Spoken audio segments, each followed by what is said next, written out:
Hi అండి. నేను మీ సునీత. అందరూ ఎలా ఉన్నారు? బాగున్నారా? ఈరోజు అయితే మన షార్ట్ వీడియోలో రీసెంట్‌గా నేను మా అత్తగారింటికి వెళ్ళానండి. అక్కడైతే 90స్‌లో మనందరం ఆడుకున్న ఒక గేమ్‌ని అయితే ఆడాము. ఆ గేమ్ ఏంటంటే ఇప్పటికే మీకు తెలిసిపోయి ఉంటుందండి. అష్టాచమ్మ. ఈ గేమ్ మీలో ఎంతమందికి గుర్తుంది? ఈ గేమ్ అయితే చాలా ఇంట్రెస్టింగ్‌గా ఉంటుందండి. నాకైతే చాలా ఇష్టం అన్నమాట. చిన్నప్పుడు తమ్ముడు, నాన్నమ్మ వాళ్ళతో ఎక్కువగా ఆడేదాన్ని.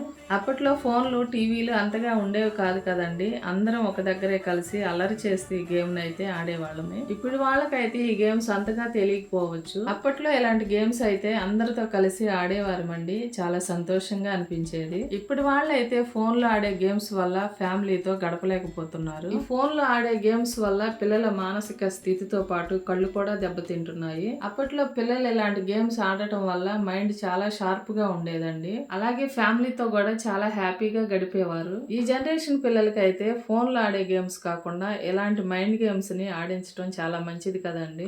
ఎప్పుడూ చదువులు ఫోన్లే కాకుండా ఇలాంటి గేమ్స్ ఆడిస్తే మైండ్ షార్ప్ గా ఉంటుంది. స్ట్రెస్ ఫీల్ అవ్వకుండా ఉంటారు. అలానే చిన్నప్పుడు మనం అందరం ఆడుకున్న ఈ గేమ్స్ ని మన పిల్లలకు కూడా పరిచయం చేసినట్లు ఉంటుంది కదండి. ఏమంటారు? ఇంతకీ ఈ గేమ్ లో గెలిచింది ఎవరు అనుకున్నారు? ఎవరో కాదండి, నేనేనండి. చూసారు కదండి, మా గేమ్ నచ్చిందా? నచ్చితే ఒక లైక్ చేసి సపోర్ట్ చేయండి. థ్యాంక్ యూ అండి.